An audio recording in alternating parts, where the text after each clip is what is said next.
अमरकांत, जो सोनपुर गांव का वासी था, अपने परिवार के साथ गरीबी के बेजोड़ अंधेरे में दिन गुजार रहा था।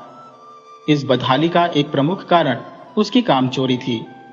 अमरू अक्सर कई कई दिन घर में आलस से पड़ा रहता, न खेतों की ओर कदम बढ़ाता और न ही घर के किसी कार्य में हाथ बटाता। उसका यह लापरवाह रवैया उसकी पत्नी और बच्चों के लिए गहन पीड़ा का कारण बन गया था। पत्नी के बार बार समझाने के बावजूद उसकी बातों का अमरू पर कोई असर नहीं पड़ता। हालात इतने खराब थे कि उनके घर में भरपेट भोजन का भी अभाव था। गांव, जो समुद्र के किनारे स्थित था, अमरू की उदासीनता का साक्षी था। जब भी पत्नी की बातों से उकताहट महसूस होती, वह अपनी नौका लेकर समुद्र के शहर की ओर निकल पड़ता। एक सुबह की बात है, जब अमरू ने पत्नी से कुछ नाश्ते की मांग की तो वह क्रोधित हो उठी। उसकी आंखों में आग सी जल रही थी। उसने तीखे शब्दों में कहा, तुम्हारे निकम्मेपन ने घर को भूखमरी की दहलीज पर ला खड़ा किया है। यहां तक कि बच्चों ने भी कल रात से कुछ नहीं खाया। अब जाओ और कुछ कमा कर लाओ। ये कटु बातें सुनकर अमरू घर छोड़कर निकल पड़ा। उधर उसकी पत्नी पड़ोसियों के घरों में काम करके भोजन जुटाने की कोशिश में लग गई। अमरू समुद्र तट पर खड़ा उदासी से लहरों को ताक रहा था। तभी उसकी नजर समुद्र के बीचों बीच अचानक उभरे एक खजूर के पेड़ पर पड़ी। उसके मन में दृढ़ निश्चय हुआ कि किसी भी तरह वह उस पेड़ तक पहुंचेगा और उस पर चढ़ेगा। शायद वहां खजूर मिल जाए। परंतु पेड़ तक पहुंचना आसान नहीं था। समस्या विकट थी, पर हर कठिनाई का समाधान होता है। तट पर पहुंचकर उसने एक टूटी फूटी नौका देखी। अमरू ने उसे जैसे तैसे मरम्मत की और सागर की ओर बढ़ चला। पहले 6 प्रयास असफल रहे। हर बार समुद्र की प्रचंड लहरें उसकी नौका को तट पर वापस पटक देती, लेकिन इस बार उसने अपने आलस्य को खुद पर हावी नहीं होने दिया। 7वें प्रयास में अपनी पूरी ताकत और जिद्द के साथ अमरू आखिरकार उस पेड़ तक पहुंचने में सफल हो गया। अमरू ने नौका को पेड़ के तने से मजबूती से बांध दिया और धीरे धीरे पेड़ पर चढ़ने लगा। उसने देखा कि कुछ खजूर पेड़ पर लटक रहे हैं, जो उस समय उसकी भूख मिटाने के लिए पर्याप्त लग रहे थे। अमरू ने खजूर तोड़ तोड़ कर नौका में फेंकने की कोशिश की, लेकिन दुर्भाग्यवश सभी खजूर पानी में गिरकर समुद्र में समा गए। पेड़ पर अब केवल एक खजूर बचा था। इस बार अमरू ने बहुत सतर्कता से वह खजूर तोड़ा और नौका में फेंकने का प्रयास किया, लेकिन वह खजूर भी पानी में डूब गया। इतनी मेहनत करने के बावजूद अमरू को एक भी खजूर नहीं मिला। यह सब देखकर वह बहुत ही दुखी हो गया। अपने खाली हाथ घर लौटने की हिम्मत वह जुटा नहीं पाया। जीवन से निराश होकर उसने अंततः समुद्र में कूदकर आत्महत्या करने का निर्णय लिया। हालांकि यह देखकर वह चकित रह गया कि डूबने के बजाय वह समुद्र की लहरों से बहकर तट पर सुरक्षित पहुंच गया। वहां उसकी नजर एक झोपड़ी पर पड़ी। झोपड़ी के अंदर से एक बुजुर्ग संत बाहर आए। उन्होंने अमरू से पूछा कि वह यहाँ क्यों आया है। अमरू ने अपनी पूरी दास्तान उन्हें सुनाई। उसकी कहानी सुनकर बुजुर्ग बाबा को अमरू पर गहरी सहानुभूति हुई। वे झोपड़ी के भीतर गए और वहां से एक लोहे की हांडी लेकर बाहर आए। उन्होंने वह हांडी अमरू को देते हुए कहा, इस हांडी से तुम कभी भूखे नहीं रहोगे। तुम्हें केवल यह कहना होगा कि जो कुछ तुम अपने पुराने मालिक के लिए करती थी, वही मेरे लिए भी करो। अमरू ने बाबा का दिल से धन्यवाद किया और हांडी लेकर वहां से चल दिया। हांडी को परखने की उत्सुकता में वह समुद्र पार एक सुनसान जगह पर बैठ गया। उसने हांडी से कहा, हांडी, जो कुछ तुम अपने पुराने मालिक के लिए करती थी, वही मेरे लिए भी करो। इतना कहना था कि हांडी स्वादिष्ट व्यंजनों से भर गई। अमरू ने उन लजीज पकवानों को जी भरकर खाया और खुशी से झूम उठा। जब अमरू अपने गांव लौटा तो सबसे पहले उसके मन में अपने परिवार को हांडी की सहायता से भरपेट भोजन कराने का विचार कौन था, किंतु जल्द ही स्वार्थ की एक चुभन भरी परछाई ने उसे घेर लिया। वह सोचने लगा, कहीं ऐसा न हो कि हांडी की दिव्य शक्ति शीघ्र समाप्त हो जाए और मैं पुनः भूख की आग में झुलसने लगूं। नहीं, मैं इसे केवल अपने लिए छिपाकर रखूंगा और प्रतिदिन जी भरकर इसका आनंद उठाऊंगा। अमरू ने हांडी को अपने घर के एक गुप्त कोने में छिपा दिया। घर लौटने पर उसने ऐसा अभिनय किया मानो भूख से बेहाल हो। उसकी पत्नी और बच्चे, जो पहले से ही भूख से त्रस्त थे, उसकी इस स्वार्थपरक उदासीनता से अनजान थे। अमरू प्रतिदिन कमरे में जाकर दरवाजा बंद करता और हांडी से लजीज पकवान मांगकर अकेले खा लेता। धीरे धीरे उसका स्वास्थ्य ठीक होने लगा, जबकि परिवार के अन्य सदस्य दुर्बल और कमजोर होते गए। अमरू की इस स्थिति पर घर वालों का संदेह गहराने लगा। उसका छोटा बेटा, जो अत्यंत चतुर और सतर्क था, अपने पिता के व्यवहार पर नजर रखने लगा। एक दिन उसने चुपके से देखा कि अमरू कमरे में जाकर हांडी से खाना मांगता है और फिर उसे छिपाकर बाहर निकलता है, मानो कुछ हुआ ही ना हो। उसने यह रहस्य अपनी मां को बताया। अगले दिन जब अमरू गांव से बाहर गया तो मां बेटे ने हांडी को बाहर निकाला और पूरे परिवार को स्वादिष्ट भोजन परोसा। सभी ने भरपेट खाया, लेकिन उनके हृदय में अमरू के प्रति आक्रोश भी उमड़ रहा था। अमरू की पत्नी ने उसे सबक सिखाने का निश्चय किया। वह हांडी को लेकर गांव के मैदान में गई और वहां सभी को बुलाकर भोजन बांटने लगी। परंतु हांडी इतनी बड़ी संख्या में भोजन बनाने के लिए बनी नहीं थी। अधिक भोजन बनाने के कारण वह अत्यधिक गर्म हो गई और अंततः पिघल कर बह गई। हांडी नष्ट हो चुकी थी। दूसरी ओर अमरू को इस घटना की कोई सूचना नहीं थी। जब वह वापस लौटा और हांडी को ढूंढने गया तो वह उसे कहीं नहीं मिली। अमरू समझ गया कि किसी ने उसकी हांडी को खोज निकाला है। उसका पहला शक अपने परिवार पर गया। क्रोध और अपमान से भरे मन में उसने परिवार को दंड देने का निर्णय लिया, किंतु कुछ कहे बिना अगली सुबह की प्रतीक्षा करने लगा। सूरज की पहली किरण के साथ ही अमरू सागर तट की ओर बढ़ा और अपनी जर्जर नौका पर सवार होकर उसी खजूर के पेड़ की ओर कूच कर गया।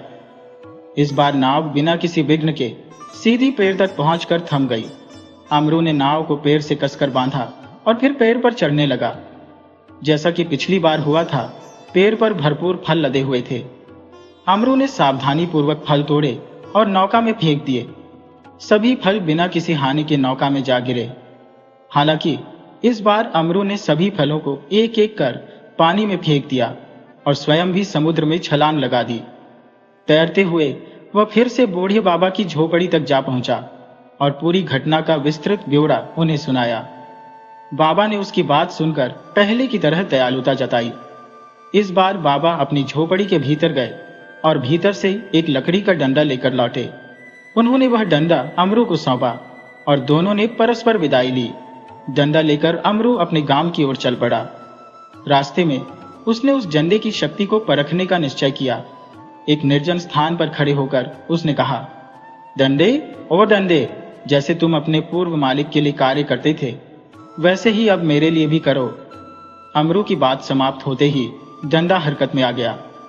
डंडा बेकाबू होकर अमरू को पीटने लगा और उसे लाल नीला कर दिया। किसी तरह अमरू खुद को बचाते हुए पानी में कूद गया और अपने गांव की ओर भागा, लेकिन डंडा उसका पीछा नहीं छोड़ रहा था। अमरू को यह समझने में देर नहीं लगी कि डंडे से बचना असंभव है। वह डंडे के सामने हाथ जोड़कर खड़ा हो गया। डंडे से एक गंभीर आवाज गूंजी, अमरू, तुमने अपने परिवार की कभी परवाह नहीं की। जब तुम्हारे पास सब कुछ था तब भी तुमने अपनी बीवी और बच्चों को भूखा रहने दिया। तुम्हारे स्वार्थ का यही दंड है। अमरू ने डंडे के सामने कसम खाई कि वह अपने परिवार की पूरी देखभाल करेगा। उसने वादा किया कि वह आलस्य का त्याग कर मेहनत से जीवनयापन करेगा। डंडे ने उसकी सच्चाई पर भरोसा किया और देखते ही देखते अदृश्य हो गया। यह घटना अमरू के लिए एक बड़ा सबक साबित हुई। घर लौटने के बाद उसने अपने आलसी स्वभाव को पूरी तरह त्याग दिया। अब वह मेहनत मजदूरी करके अपने परिवार का पालन पोषण करता। अमरू के इस बदलाव से उसकी पत्नी और बच्चे अत्यंत खुश थे।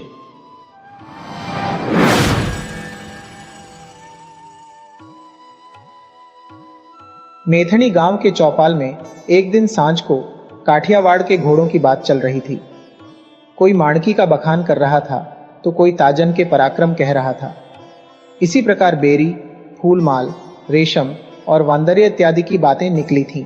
एक आदमी हुक्के का कश लेते हुए बोला, अरे बाप, जिस वक्त ऊंची नस्ल के घोड़े पर वैसा ही उच्च कुल का सवार चढ़ता है, उस घड़ी वह आकाश को भी छू लेता है। हाँ, एक चारण बैठा था, उसके होंठ मुस्कुरा रहे थे। क्यों भाई, क्यों हंस रहे हो? बहुत बड़े घुड़सवार लगते हो। घुड़सवार तो मैं नहीं हूं, पर वैसा ही एक सवार और वैसी ही जोड़ीदार घोड़ी मैंने देखी है। भाई, तब तो सुनाओ ना वो बात, पर बात में बहुत मोयन मत मिलाना, जैसा देखा हो वैसा ही कह सुनाओ। चारण ने खोंखारी खाकर अपना गला साफ किया।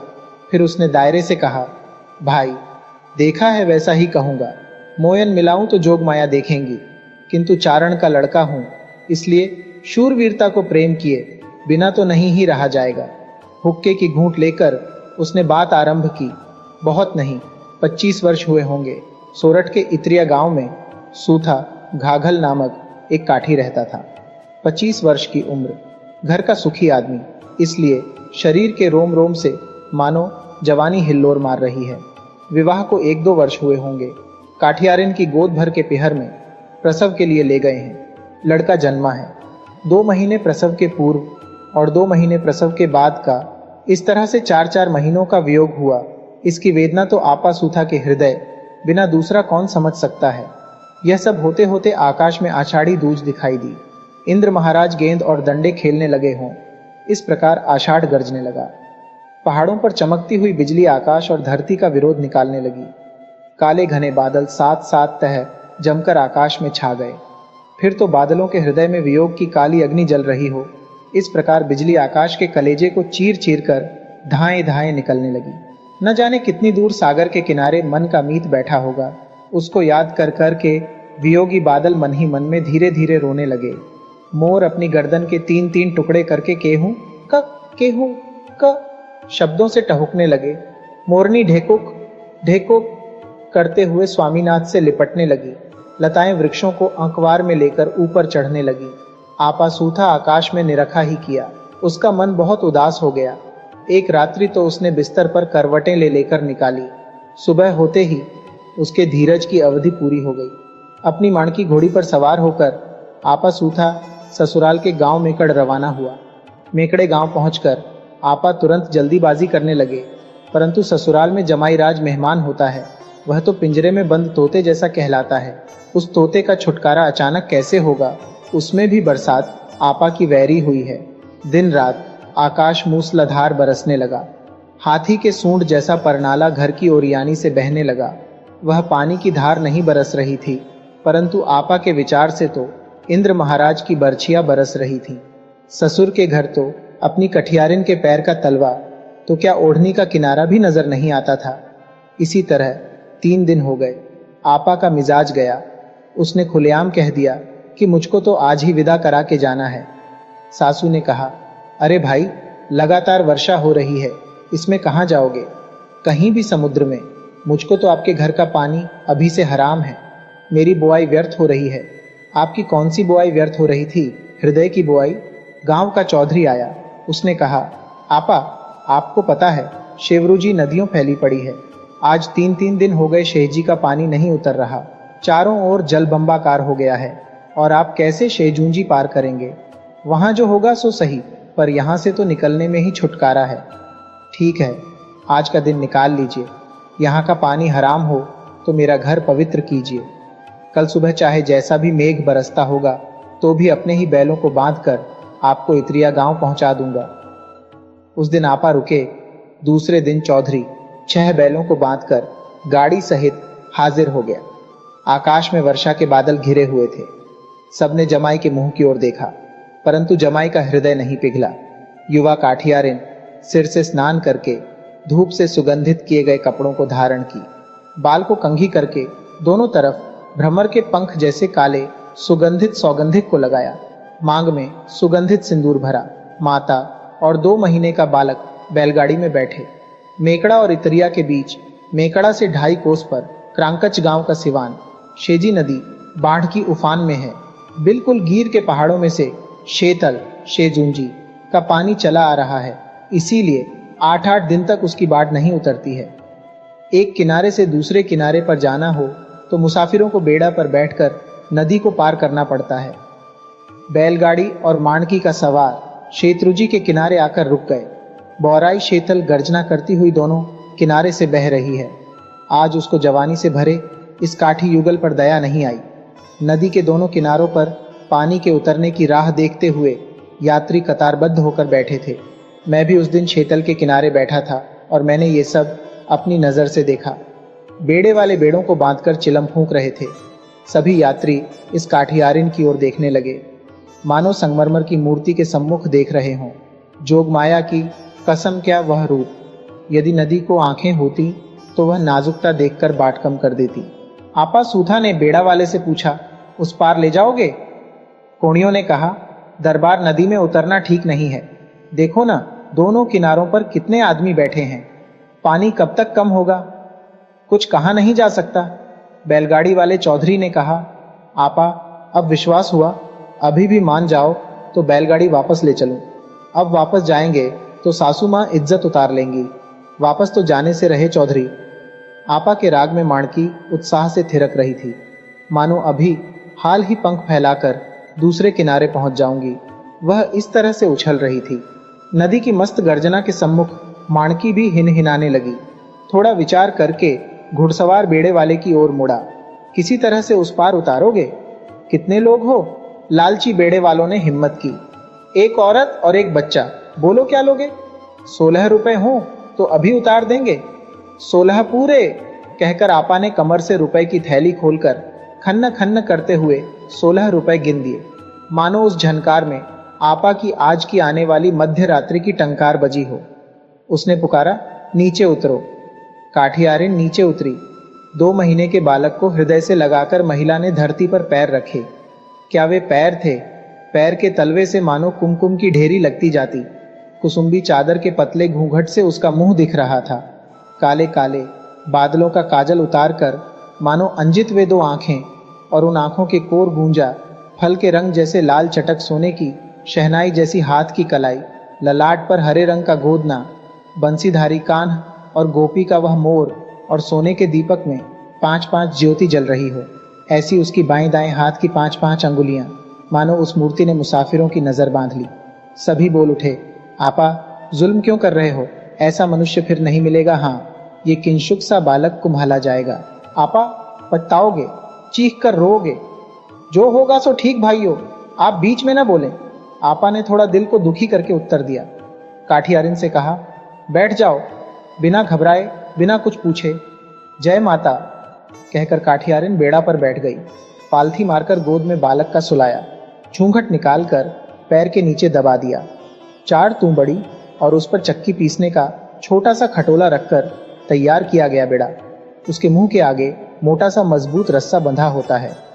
उस रस्से को पकड़कर 2 तैराक उस बेड़े को खींचते हैं। इस तरह वह बेड़ा तैरने लगा। आपा माणिकी को पकड़े हुए किनारे पर खड़े खड़े देखते रहे। बेड़ा उस पार पहुंच जाए, फिर माणिकी को पानी में हिलाऊं और हलाते ही उस पार काठियारिन को पकड़ लूं। इतने अडिग विश्वास से वे खड़े थे। माणकी को तो उन्होंने ऐसी कितनी बाढ़ में हलाया था, और माणकी को भी मानो अपनी समवयस्क काठियारिन का अपने से आगे पानी को पार हो जाना देखा नहीं जा सकता हो।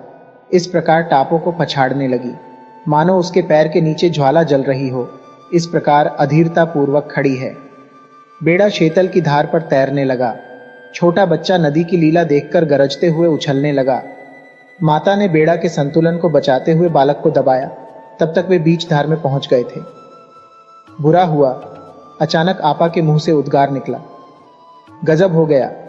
दोनों किनारे के लोगों ने मानो प्रतिध्वनि की। लगभग 100 आंखें उस बेड़े पर लगी हुई थीं। एक लंबा काला नाग घबराते हुए बीच धारा में उड़ता हुआ आ रहा था। नाग पानी में बेचैन हो गया था। पानी की लहरें उसे बाहर निकलने नहीं दे रही थीं। वह बचने का साधन खोज रहा था। उसने बेड़ा देखा। अर्जुन की तरकश से तीर निकला हो, इस प्रकार पूरा शरीर संकुचित करके नाग छलांग मारकर बेड़े पर आ चढ़ा। ठीक काठियारिन के मुख के सामने ही खड़ा हुआ। सूप की तरफ फन काढ़े फूं आवाज करता हुआ वह काठियारिन के घूंघट पर फन पछाड़ने लगा। परंतु वह तो काठियारिन थी, वह डरी नहीं। उसकी आंखें तो बालक पर नीचे लगी हुई हैं। उसके मुख से जय मां का जाप निकला। आपा जुल्म हो गया। आदमियों ने एक ही श्वास में बोला। आपा तो ध्यानस्थ हो रहे। उन्होंने देखा नाग ने फन बटोरकर मुंह घुमा लिया, रस्से पर शरीर फैलाकर चला। आपा ने आवाज लगाई, ओ जवानों, सामने के किनारे तक रस्सा मत छोड़ना। हाँ, 100 रुपया दूंगा। बेड़े वालों के कान में शब्द पड़े। यह क्या आश्चर्य है! 100 रुपए, और पीछे मुड़कर देखते हैं तो काल और अपने हाथ के बीच में एक बित्ते का अंतर। ओ बाप! चिल्लाकर उन्होंने हाथ से रस्सा छोड़ दिया। ढब ढब ढबाक! पानी में डुबकी लगाते हुए दोनों जन किनारे निकल गए। रस्सा छूट गया और बेड़ा उलटा। बीच धार में चक्कर खाई घर घर। बेड़ा बह गया। ओ गया, ओ गया, कहर ढाया आपा, कहर ढाया। ऐसा शोरगुल दोनों किनारों पर होने लगा। रस्से पर चढ़ा हुआ नाग पानी में डुबकी खाकर वापस बेड़ा पर आया। स्त्री के सामने फन काढ़ा। स्त्री की नजर के तार तो दूसरे किसी जगह नहीं, अपने बालक पर है और उसके अंतर के तार लगे हैं माताजी के साथ। बेड़ा बहती धारा में सीधा बहता जा रहा है। जय जगदम्बा का मृत्युजाप जपता जा रहा है। आपा ने देखा कि काठियारिन बह गई। एक पल में तो उसने पत्नी के बिना संसार की कल्पना कर ली और डूंगर ऊपर दव बने, खन खन झरे अंगार, जाकी हेड़ी हल गई, वाका बुरा हवाल जय और कंठा फैली कामनी, साइया ममाए, रावण सीता ले गयो, वे दिन संभाए। इसी तरह की दहशत बैठ गई, परंतु विचार करने का वक्त कहाँ था। काठी ने माणकी की लगाम निकालकर उसकी काठी के अगले सिरे से बांधी, मोहरी भी उतार दी। चमड़े की बग्घी को खींचकर तराजू पर तौलते हैं, इस प्रकार अंदाज लिया। ऊपर बैठ गया। नदी की सीधी धारा में माणकी को हाँक दिया। मन मन भर माटी के पिंड उड़ाते हुए माणकी एक खेत जितना दूर पलक झपकते भर में ही पहुंच गई। ये सब बिजली की सी तीव्रता से हुआ। बाप माणकी, मेरी इज्जत रखना, कहते हुए घोड़ी के बगल में एड़ी मारी। शेजूंजी के ऊंचे ऊंचे कगारों से आपा ने माणकी को पानी में कुदाया। धुब्बांग से 10 हाथ दूर माणकी जाकर गिरी। चारों पैर लंबे करके वह पानी में तैरने लगी। पानी की सतह पर केवल माणकी का मुंह और घुड़सवार की छाती, इतना ही भाग दिखता था। माणकी पहुंची। ठीक मध्य धार में बेड़ा तिरछा झुक गया। बेड़ा पलट जाने में पल भर की देरी थी। आपा के हाथ में नंगी तलवार थी। ठीक बेड़े के पास आते ही आपा ने तलवार चलाई। डूब से नाग का सिर कटकर नदी में जा गिरा। पलक झपकते ही आपा ने रस्सा हाथ में थाम लिया। अद्भुत आपा, वाह आपा! नदी के दोनों किनारों से लोगों ने ललकारा। शरारती नदी ने भी मानो शाबाशी दी हो, इस प्रकार दोनों कगारों से प्रतिघोष हुआ। चारों दिशाओं से राक्षस की भांति लहरें उछल रही हैं।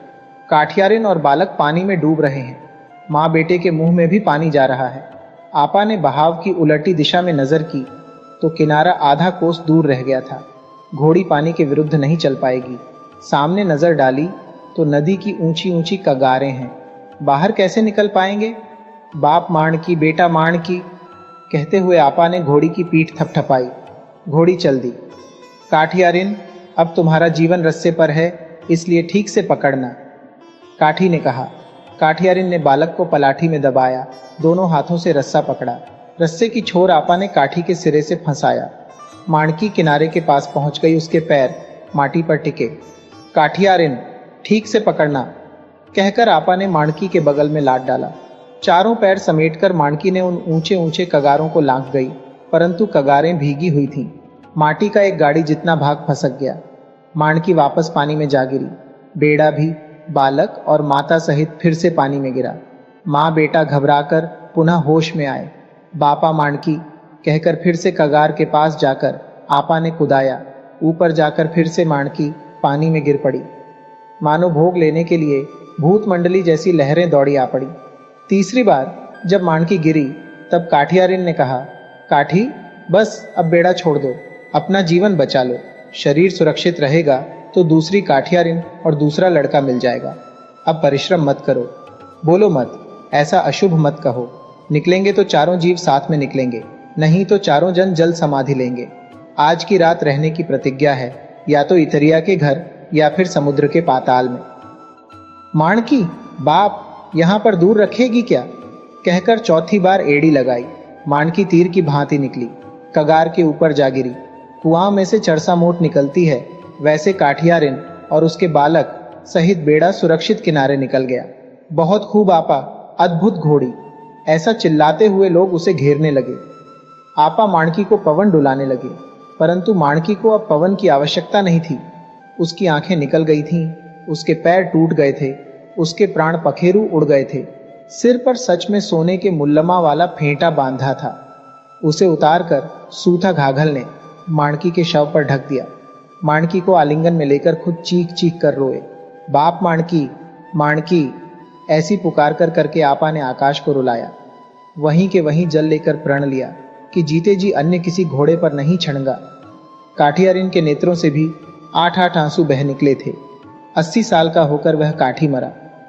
उसके भांजे देवा खाचर के घुड़साल में 12-12 ऊंची नस्ल के घोड़े थे, पर स्वयं कभी घोड़े पर नहीं चढ़ा। अद्भुत घोड़ी, बहुत से करतब, ऐसा कहकर पूरे दायरे ने कान पकड़ लिए।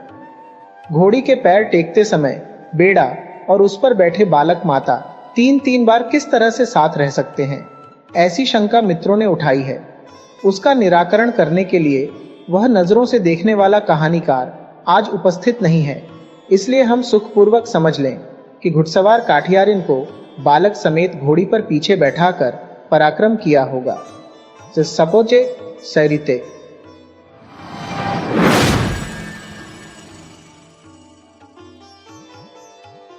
महाराज के अंत की वेला हो आई थी। उस समय सिवान में से चौकीदार ने हांफते हुए आकर सुदामड़ा गांव को समाचार दिया कि गांव के छोर पर धूल उड़ती आ रही है। माणिया के मुसलमानों का सैन्य एक साथ 100-100 बंदूकों सहित सुदामड़ा को रौंदने आ रहा है। यह सुनकर दरबार शादून खावड़ का माथा ठिकाने नहीं रहा। आज उसे अपनी इज्जत धूल में मिलने का समय प्रतीत हुआ। उसके तमाम नवयुवक गांव से बाहर गए हुए थे। गांव में वृद्ध बूढ़ों के अतिरिक्त कोई लड़ने वाला नहीं था। हथियार थे नहीं और हथियार चला सके ऐसी आबादी भी नहीं थी। शादून खावड़ बहुत देर तक कनपटी पर हाथ रखे बैठे रहे। सैन्य आ रहा है, मुसलमानों का विशाल सैन्य आ रहा है, ऐसी पुकार पूरे सुदामड़ा में फैल गई। और यह पुकार सुनते ही लोग धड़ाके से घर में से बाहर आए। काठियारी ने मूसल लेकर चौखट पर डट गईं, तो बच्चे पत्थरों का ढेर करके शत्रुओं के विरुद्ध लड़ाई के लिए एकत्र हो गए।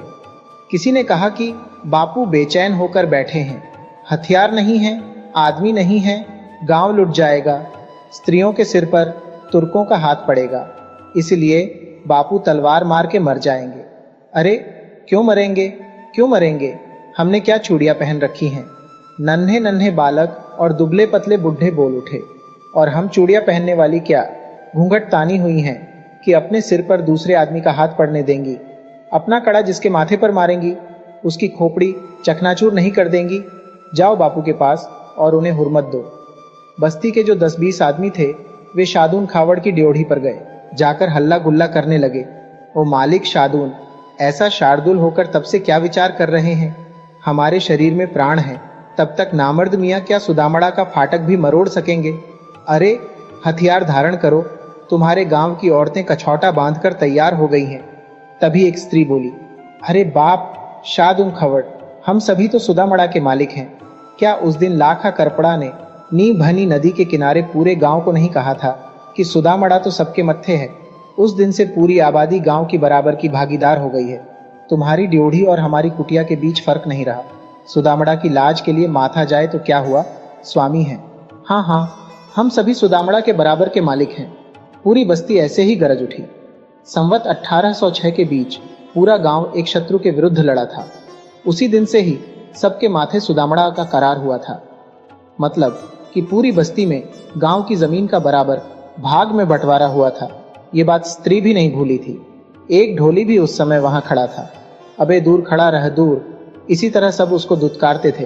तभी उसके सामने अंगुली दिखाकर उसकी पत्नी कहने लगी, और वो शादून बापू, ये मेरा पति कानिया तुम्हारा उत्साह बढ़ाने के लिए ढोल बजाएगा। ये भी सुदामड़ा का भागीदार है। और मुआ सुदामड़ा के लिए यदि तू आज नहीं मरेगा ना, तो मैं तुझको घर में घुसने नहीं दूंगी। ढोली हंसा, कुछ बोला नहीं, पर गले में कठुला सा ढोल टांग कर अपने मजबूत हाथों से ढोल पर डंडियां बजाने लगा। उसकी जोरदार डंडी पड़ते ही मानो आसमान गूंजने लगा। उसका नाम कानिया भंगी। अरे बैलगाड़ी लाओ, जल्दी से गाड़ी एक साथ लगा दो।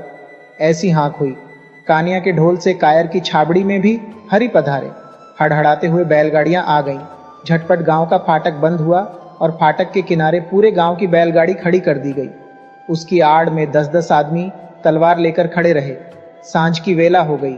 गांव का साधु ध्यान करके ठाकुर महाराज की आरती करने लगा। 5 शेर पीतल की उस उज्जवल आरती में से 10-10 ज्योति की चमचमाहट ठाकुर महाराज के मुख पर बिखरने लगी। नन्हा बच्चा हांफते हुए चौरे के उस भारी नगारे पर डंडी की चोट करने लगा और दूसरी तरफ फाटक के बाहर मंद अंधेरे में नींभणी नदी के किनारे दुश्मनों के बंदूकों की जामगी झिलमिलाने लगी। उस स्त्री की कुटिया फाटक के ठीक बगल में ही थी। शिकार करने वाली बंदूक में बारूद ठूंसकर जामगी जलाकर वाघरण ने अपने पति के हाथ में दिया और कहा, ओ मुआ तीतर और खरगोश तो रोज मारता है, आज एक आध आदमी को मारकर गांव का स्वामित्व तो बताकर दिखा।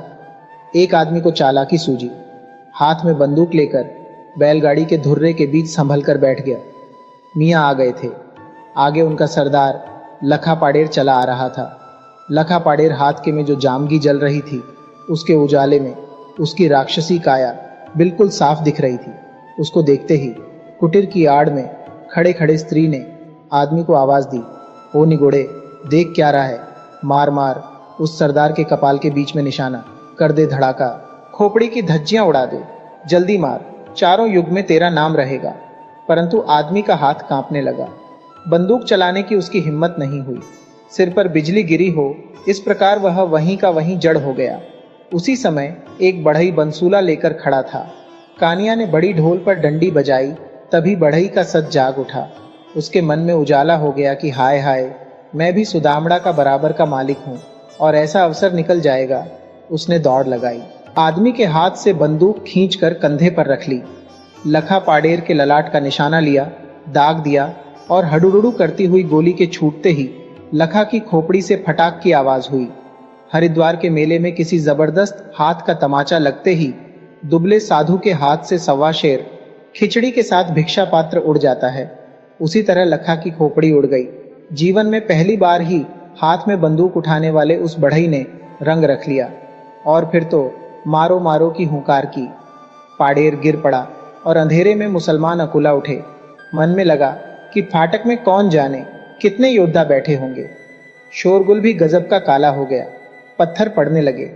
मुसलमानों की जामगी बंदूकों के कान में लगाई जाने लगी। धड़ाका हुआ, लेकिन गोलियां ठन ठन करती हुई बैलगाड़ी से टकराकर जमीन पर गिरने लगी। फिर भी वे तो मुसलमानों की बंदूकें थीं। बहुतों को घायल करके मुसलमानों ने लखा पाडेर की लाश उठाकर चलती पकड़ी। फाटक पर तो रंग दिखा दिया, लेकिन कानिया ढोली आपा शादून को ढूंढ रहा है। वे कहाँ हैं? फाटक के पास अंतिम श्वासें ले रहे घायलों ने कहा, कानिया, आपा शादून को खोजो, उन्हें बचाना है। कानिया ढोली स्वामी को ढूंढने लगा। हाथ में नंगी तलवार लेकर आपा शादून गढ़ के किनारे किनारे अंदर से खोजते हुए चले जा रहे हैं।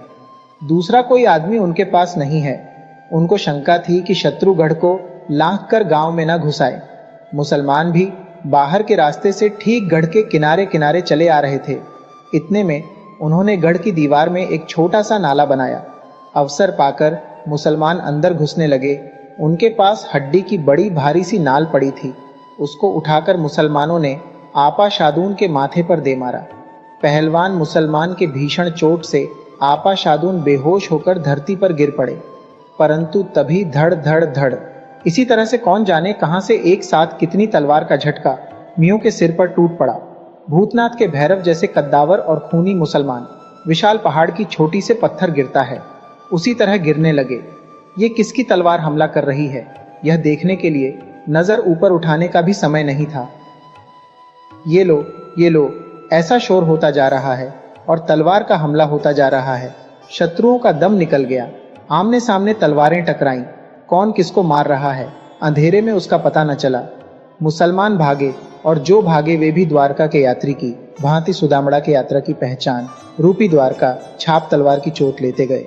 ये छापे लगाने वाली भुजा किसकी थी? उस अंधेरे में कौन, कितने जन मदद में आए थे? दूसरा कोई नहीं, केवल कानिया ही था। कानिया बापू को ढूंढ रहा था। वह ठीक समय पर आ गया था। बापू की बेहोश देह गिर पड़ी थी। उनके ही कमर से कानिया ने तलवार खींच ली और अंधेरे में उसकी एकमात्र भुजा ने इतनी तीव्रता से तलवार चलाई मानो 15-15 झटके एक साथ लग रहे हों। अकेले उसने ही हुंकार लगाई। सुदामड़ा को सबसे अधिक बचाने वाला यह कानिया था। आपा शादून का दुख दूर हुआ। उन्होंने आंखें खोली, बगल में देखा तो वहां 25-25 घाव के टुकड़े होकर कानिया पड़ा है। बापू सुदामड़ा, वह इतना ही बोल सका। फिर उसके प्राण दीप बुझ गए। सुबह चौक में बिरुदावली गाई गई। मृतकों के अग्नि संस्कार की तैयारी हो रही थी। सभी लाशें सामने पड़ी थीं। उस समय लोगों का गम कम करने के लिए गढ़वी ने पौरुष की वाणी कही, धन्य है तुझको आपा शादून, आज तुमने काठियावाड़ की कोख को रोशन किया है। जोगमाया ने सुदामड़ा की इज्जत रखी। वाह रे रण बांकुरे, छोहड़ा रणभड़ा के एम सादो, लोह झड़ा का बेसलड़ा, भड़ उभे झांपो भेड़ाएं, तो भट्ट छे जीवन एम भड़ा। शादून खवड़ कहता, हे बलवान योद्धाओं, हे तलवारों के साधक वीर नर, आप हाजिर हो। फिर भी गांव के दरवाजे से दुश्मन दाखिल हो जाए तो वीर ऐसे शूरवीरों का जीवन धूल समान है। एम मरद लुनाओ तांखे, सणजो गल्ला नराम सरा, नर उभे भोणाए नींगरू, तो नानत छे अह नरा। लूणा खवड़ का पुत्र शादून कहता है कि हे पुरुषों, सुनिए, यदि मर्द खड़ा हो और गांव लुट जाए तो ऐसे मर्द को लानत है। वणग्या गढ़े माणिया वाणा, माटी पणारा भरेल मियाँ, पोते चकचूर थियो पवाड़े, एम केक भड़ चकचूर किया। माणिया वाले मियाँ लुटेरे जो कि मर्दानगी से युक्त थे, वे सुदामड़ा के गढ़ पर टूट पड़े। उस समय बहादुर शादून खवड़ जान पर खेले और दूसरे कितनों को उन्होंने उत्साहित किया। सादेगढ़ राख्यो सुदल पर, दोखी तणो न लागे दाव, एम करी कसणे उगरियो, रंग छे थाने खवड़ा राव। सुदामड़ा का गढ़ शादून खवड़ ने इसी तरह बचा लिया, दुश्मनों को बिल्कुल मौका नहीं दिया। इस प्रकार शादून खवड़ तुम भी सकुशल बच गए। खवड़ा के राजा तुझे आनंद है। अपने पराक्रम का गीत सुनकर शादून खवड़ ने उदासी भरे चेहरे से गर्दन हिलाई। चारण ने पूछा, क्या बाप, कुछ अयोग्य कहाँ है? गढ़वी, कवि की कविता भी छूत लगने से डरती है क्या? कुछ समझा नहीं आपा शादून। गढ़वी, तुम्हारे गीत में मेरा कानिया कहाँ है? कानिया के नाम रहित कविता का मैं क्या करूं? चारण को झेप महसूस हुई। उसने फिर से सरस्वती को पुकारा। उसने दोनों हाथ जोड़कर दिशाओं की वंदना किया। तब उसकी जिह्वा से वाणी फूट पड़ी, अड्ड माणिया कड्ड सुदामड़े अफन्यो, भज नगर वातनो थियो भामो, कोड अप्सर तणा चूडला कारणे, सूंडलानो वाणतल गियो सामे। माणिया के मियाँ सुदामड़ा पर टूट पड़े, मानो कि भुज और नगर के बीच युद्ध शुरू हो गया। उस समय रणक्षेत्र में मरकर अप्सराओं से विवाह करने की इच्छा से एक झाड़ू लगाने वाला ढोली शत्रुओं के सामने गया। वर्तरिया तणो नके रियो वारियो, घघुव्यो पाण ने चढ़ियो घोड़े, ढोलना वगड़ावतल केम नव धड़ किया, ढोलनो वगाड़तल गियो घोड़े। अपनी पत्नी के रोकने पर भी वह नहीं रुका। लश्कर तैयार हुआ, खुद घोड़े पर चढ़ा और उससे ढोल बजवाने वाले शूरवीरों को तो अभी शौर्य चढ़ ही रहा था। तब तक ढोल बजाने वाला स्वयं रणमत्त होकर दौड़ पड़ा। वी भड़ा तणा दण करमड़े वाड़िया, सभा सर आट के लोही सूकाओ, अप्सरा कारणे झाट के आटकी, जहां पड़ो पोण वच थियो झूका। शत्रुओं के दल को उसने तलवार से काट डाला। अप्सराओं से ब्याह करने का उत्साही वह कानिया ढोली आखिरकार लड़ते हुए मोहल्ले के बीच शहीद हो गया। भड़ैया बे रखेहर जेत पर भोंयरे, वजाड़ी खागने आग वधको, रंगे चढ़यो गामने, सामे कसने रिया, एटलो कानियानो मरण अधको। पहले भी दो अछूत लड़े थे, एक जेतपुर में चांपराज वाणा के युद्ध के समय और दूसरा भोए रगड़ की लड़ाई में। उन दोनों ने भी अपने गांव के लिए खड्ग उठाया, परंतु कानिया की मृत्यु तो उससे अधिक है, क्योंकि एक तो वह गांव पर विजय का रंग चढ़ाया और दूसरे अपने मालिक को उसने सुरक्षित रखा।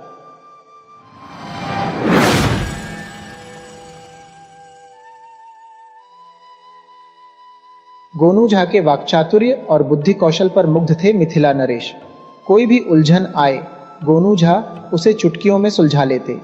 राज्य की मर्यादा, राज्य के मान सम्मान, दरबार की गरिमा, सत्ता के आदर्श, पड़ोसी राज्यों से कूटनीतिक संबंध, सीमांत क्षेत्रों की गतिविधियों पर नजर, कलाकारों को प्रोत्साहन, यानी ऐसा वह सब कुछ जो राज्य धर्म के निर्वाह के लिए जरूरी हो, गोनू झा का ध्यान उन सभी बातों पर लगा रहता था। उनकी इस बहुआयामी प्रतिभा के कायल थे मिथिला नरेश, और उनकी इसी बहुआयामी प्रतिभा से जलते थे मिथिला दरबार के दरबारी। अपनी कार्यकुशलता और बुद्धि लाघव के कारण मिथिला नरेश के दरबार में गोनू झा न केवल नरेश द्वारा प्रशंसित होते रहते थे, बल्कि प्रायः किसी न किसी कारण से उन्हें पुरस्कृत भी किया जाता था। इस तरह मिलने वाले पुरस्कारों से गोनू झा के सम्मान में तो वृद्धि होती ही थी, उनकी आर्थिक स्थिति में भी लगातार सुधार हो रहा था। दरबारियों के उनसे जलने का कारण यही था।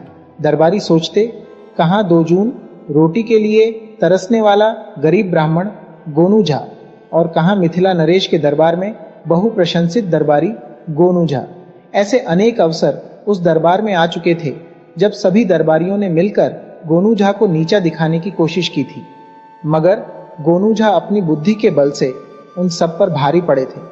इसीलिए गोनू झा से ईर्ष्या रखने वाले दरबारी उनसे सीधी टक्कर लेने की बजाय उन्हें किसी साजिश के तहत महाराज की नज़र से गिराने के अवसर की ताक में लगे रहते थे। एक बार की बात है, अंग देश के महाराज ने मिथिला नरेश को संदेश भेजा कि वे मिथिला भ्रमण हेतु आना चाहते हैं।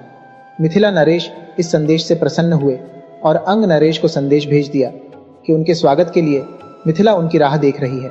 आम लीची से भरे मिथिला के बाग, रोहू, कतला, बचवा, पुगता, आसर, बामी, गैंचा जैसी मछलियों से भरे तालाब, कमल और मखानों से सुवासित मिथिला के सरोवर, कनेर, गुलाब आदि विविध पुष्पों से सजी मिथिला की फुलवारियां उनकी बेताबी से प्रतीक्षा कर रही हैं। अंग देश मिथिला का मित्र राज्य है। वहां के नरेश के आगमन पर राज्य में उनके स्वागत में कैसे आयोजन होना चाहिए, ये ध्यान में रखकर महाराज ने विशेष दरबार लगाया और सभी दरबारियों से राय ली गई और तय हुआ कि मिथिलांचल में प्रवेश के समय सीमांत क्षेत्र पर स्वयं मिथिला नरेश अंग नरेश का स्वागत करने के लिए उपस्थित रहेंगे। उनके साथ होंगे मिथिला नरेश और मिथिला दरबार के विशिष्ट दरबारीगण। गाजे बाजे के साथ अंग नरेश का स्वागत होगा। सीमांत क्षेत्र से लेकर राजमहल तक पुष्पों से आच्छादित तोरण द्वारों की श्रृंखला होगी तथा पूरी राह में मार्ग के दोनों किनारों पर सुंदर वस्त्रों में सजे धजे मिथिलांचल वासी पंक्तिबद्ध होकर अंग नरेश के आगमन को प्रतीक्षा करेंगे। संपूर्ण मार्ग सुवासित पर्ण पुष्पों से आच्छादित रहेगा। जब अंग नरेश इस मार्ग से गुजरेंगे तब मिथिलावासी मिथिला और अंग देश की मैत्री का गुणगान करेंगे और दोनों राज्यों के लिए जय घोष करेंगे। राजमहल में भी तरह तरह के रंगारंगा कार्यक्रमों के आयोजनों की सूची तैयार हुई। नृत्य, गीत, संगीत, नाटक के अलावा कुश्ती, कबड्डी, खो खो, मल्लयुद्ध आदि के आयोजनों को भी सूची में स्थान मिला। मिथिला नरेश ने अंग देश के राजा की आगवानी के लिए विशिष्ट दरबारियों की सूची तैयार करवाई, लेकिन इस सूची में गोनू झा को स्थान नहीं मिला। सभी दरबारी खुश हुए। उन्हें लगा कि गोनू झा की औकात ही क्या है तो भांड ही ना, चाटुकारिता करके महाराज का मुंह हलगा बन गया है और अपने को महाविद्वान समझता है। महाराज गुणों को समझते हैं, तभी तो इस विशेष अवसर पर गोनू झा को अपने से दूर रखा है। आखिर राज्यों के बीच कूटनीतिक संबंधों का सवाल है, इसमें भांड का क्या काम। गोनू झा को स्वागतकर्ताओं को सूची में शामिल नहीं किए जाने से दरबारी मन ही मन बहुत खुश थे। उनमें कुछ दरबारी ऐसे भी थे जो यह कयास लगा रहे थे कि महाराज किसी बात से गोनू झा से अवश्य नाराज है। अगर ऐसा नहीं होता तो महाराज उन्हें अवश्य अंग नरेश के स्वागत के लिए अपने साथ लेकर जाते। दरबारी इसी गुंधुन में लगे थे कि मिथिला नरेश ने घोषणा की कि राज्य में अंग नरेश के आगमन से लेकर प्रस्थान तक की सभी तैयारियों का जिम्मा गोनू झा को सौंपा जाता है। उन्हें यह अधिकार भी दिया जाता है कि इन तैयारियों के लिए आवश्यक धन वे राज्य कोषागार से प्राप्त कर सकेंगे, किंतु उन्हें प्रत्येक व्यय का ब्यौरा कोषागार को देना होगा। उनसे राज्य यह अपेक्षा रखता है कि ये तैयारियां आकर्षक, मनोरंजक और निर्दोष हों। गोनू झा स्वयं अनुभवी और जिम्मेदार हैं, इसलिए उन्हें यह बताने की आवश्यकता नहीं कि यह दो मित्र राष्ट्रों के बीच आपसी तालमेल और समझ की बुनियाद को मजबूत करने का अवसर भी है। दरबारियों के कान खड़े थे। महाराज की घोषणा का एक एक शब्द उन्होंने गौर से सुना। दरबार के समापन के बाद गोनू झा के विरोधी दरबारी आपसी मंत्रणा के लिए एक स्थान पर एकत्रित हुए। उनका हृदय झूम रहा था, बाँछें खिली हुई थीं। एक दरबारी ने दूसरे उम्र दराज और अनुभवी दरबारी से पूछा, आज राज दरबार में महाराज द्वारा की गई घोषणा का आप क्या अर्थ निकालते हैं? राजा की भाषा में गोनू झा के प्रति कहीं आत्मीयता लक्षित नहीं हो पाई। बाकी दरबारी भी उत्सुक हो उठे। तब एक अनुभवी दरबारी ने कहा, राजा की भाषा समझना कभी आसान नहीं होता, इसीलिए यह किंवदंती प्रचलित है, राजा के अगारी और घोड़ा के पछारी मत जाना। समझे कुछ? 2-3 दरबारी एक साथ पूछ बैठे, क्या मतलब? जरा ठीक से समझाइए। उनके स्वरों में आवेश, उत्तेजना और उत्सुकता के मिले जुले भाव थे और आंखों में थी तीव्र व्यग्रता। अनुभवी दरबारी ने मुस्कुराते हुए कहा, समझो गोनू झा के दिन लद गए। वह अपने को 30 मार खां समझता था, राजा की चापलूसी करता रहता था। जितने कम समय में वह राजा का मुंह हलगा बन गया और राजा के आगे पीछे करने लगा। समझो उसका अंत आ गया। शायद गोनू झा पहला आदमी होगा जो बहुत कम समय में राजा का चहेता बना और उससे भी कम समय में राज दरबार से बाहर हुआ। वहां खड़े सभी दरबारी खुश हो गए। उनमें से एक ने कहा, मतलब कि लोहा गर्म है, बस चोट करने की जरूरत है। यह अवसर हाथ से जाना नहीं चाहिए। महाराज ने गोनू को अंगराज के आगमन से लेकर प्रस्थान तक की तैयारियों का जिम्मा सौंपा है तथा सांकेतिक शब्दों में यह चेतावनी भी दे दी है कि तैयारियां त्रुटिहीन होनी चाहिए। हम लोग मिलकर कुछ ऐसा करें कि अंगराज के आगमन के दिन ही स्वागत की तैयारियों में कोई ऐसा खोट प्रकट हो जाए जिससे महाराज को बहुत बुरा लगे, और यदि ऐसा हो जाता है तब गोनू झा महाराज का कोपभाजन बनने से बचे नहीं रह सकेंगे। जब उस खोट के लिए दरबार में कोई बात उठेगी तब हम लोग एक साथ मिलकर उसे अक्षम्य अपराध की संज्ञा देंगे और उसके लिए गोनू झा को कठोर से कठोर दंड दिए जाने की मांग करेंगे। बोलो भाइयों, आप सबकी क्या राय है? इस तरह सांप भी मरेगा और लाठी भी नहीं टूटेगी। सबने हामी भर दी। उनकी मंत्रणा अभी समाप्त नहीं हुई थी।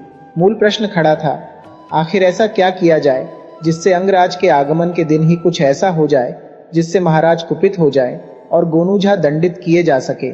दरबारियों में एक काना नाई भी था जो बरसों से गोनू झा से खार खाए बैठा था। उसने सुझाव दिया, बात बहुत आसान है। यदि हम सभी साथ हैं तो गोनू झा इस बार मुंह की खाएंगे। ये बात सत्य है कि अकेला चना भाड़ नहीं फोड़ता, और गोनू झा इस बार नितांत अकेले पड़ गए हैं और उनके जिम्मे ऐसा काम है जिसमें थोड़ा सा भी खोट सीधे झलक जाने वाला है, छुपने वाला नहीं। मेरी सलाह है कि सीमांत क्षेत्र से राजमहल के बीच खजूर वन्नी के पास सड़क संकरी और बदहाल है। यदि हम लोग वहां मजदूरों को कुछ पैसों का लोभ देकर उस सड़क में गड्ढे करवाकर उसको कीचड़ से भरवा दें और उस कीचड़ पर फूलों की मोटी परत बिछवा दें तो बात आसान हो जाएगी। उधर से महाराज अंग नरेश के साथ रथ पर ही गुजरेंगे। हो सकता है कि रथ में जूते घोड़ों के टापों से कीचड़ उछले और महाराज और उनके अतिथि को कीच स्नान कर दे, और यह भी हो सकता है कि रथ कीचड़ में फंस जाए। होने को तो यह भी हो सकता है कि अचानक गड्ढे में पांव पड़ने से घोड़ा ही गिर जाए। सभी इस सलाह से उछल पड़े और काना नाई की सलाह को सर्व स्वीकृति मिल गई। गोनू झा बड़ी लगन से अंग नरेश के आगमन से लेकर विदाई तक के कार्यक्रमों का निर्धारण करके उनके आयोजनों की तैयारियों में जुट गए। वे स्वयं घोड़े पर सवार होकर आगवानी बिंदु से लेकर महल तक का चक्कर लगाते, यह देखते कि तोरण द्वारों के मध्य की दूरी 1 फरलांग से अधिक न हो। मुख्य मार्ग के अगल बगल नरेशों के स्वागत के लिए खड़े रहने वाले लोगों की सुविधा के लिए जगह जगह पर प्यऊ की व्यवस्था। राज्य की ओर से इन लोगों के लिए दही, छाछ व जलपान का प्रबंध। तोरण द्वारों के मध्य की दूरी को रंग बिरंगे पताकों से सजाने का कार्य। एक एक काम को बारीकी से देखते गोनू झा समझ रहे थे कि महाराज ने उन्हें यह काम इसलिए सौंपा है कि यही कार्य सबसे महत्वपूर्ण था। राज्य भर के कलाकारों को आमंत्रण भेजना, विद्वानों के स्वागत सम्मान समारोहों की योजना बनाना, उनसे संपर्क करना और राज्य के वरिष्ठ विद्वानों से इस आयोजन को सफल बनाने के लिए सलाह लेना, गोनू झा इन कार्यों में व्यस्त थे। न दिन को चैन न रात को विश्राम। एक ही धुन में रमे थे गोनू झा कि उन्हें जो जिम्मेदारी सौंपी गई है वे उसे खूबी के साथ अंजाम दे पाएं। अंग नरेश के आने की घड़ी नजदीक आ चुकी थी। गोनू झा मुख्य मार्ग की सज्जा का निरीक्षण और अवलोकन कर चुके थे। मिथिला नरेश भी मुख्य मार्ग का जायजा ले चुके थे और इस अभूतपूर्व सज्जा की मन ही मन प्रशंसा कर चुके थे। उन्होंने महल में पहुंचने के बाद महारानी से कहा भी था कि गोनू झा जैसा विलक्षण व्यक्ति सदियों में कभी जन्मता होगा। उन्होंने मन ही मन तय कर लिया था कि अंग नरेश की विदाई के बाद वे गोनू झा को उनकी विशिष्ट कार्यशैली के लिए राज्य की ओर से सम्मान देंगे। मिथिला के सीमांत क्षेत्र में मिथिला नरेश अपने दरबारियों के साथ खड़े थे। अंग नरेश के आगमन की प्रतीक्षा थी। तभी घोड़ों के टापों की आवाज ने उनका ध्यान आकर्षित किया। थोड़ी ही देर में अंग नरेश अपने सुरक्षा कर्मियों के बीच घोड़े पर सवार आते दिखे। जब वे लोग सीमांत क्षेत्र पर पहुंचे तो मिथिला नरेश के दरबारियों ने जय घोष कर अंग नरेश का स्वागत किया। अंग नरेश घोड़े से उतरे और मिथिला नरेश ने उन्हें गले से लगा लिया। फूलों से सजे रथ पर अंग नरेश के साथ मिथिला नरेश बैठे। गाजे बाजे बजने लगे। मिथिलांचल वासियों की जय घोष से दिशाएं गूंज उठी। अंग नरेश ने इतने भव्य स्वागत की कल्पना नहीं की थी। वे प्रफुल्लित मन से मिथिला नरेश से मिथिला के जन जीवन की बातें करने लगे। रथ चला धीमी गति से। दोनों नरेश रथ पर खड़े होकर प्रजाजनों का अभिवादन स्वीकारने लगे। जगह जगह रंग बिरंगे कपड़ों से सजे धजे नर नारियों की जय घोष करती कतार को देखकर अंग नरेश ने सोचा, कितने खुशहाल हैं मिथिला के वासी। ऐसा आह्लाद, ऐसी उमंग और ऐसा उत्साह अंग नरेश ने अपने राज्य में किसी अतिथि के लिए नहीं देखा था।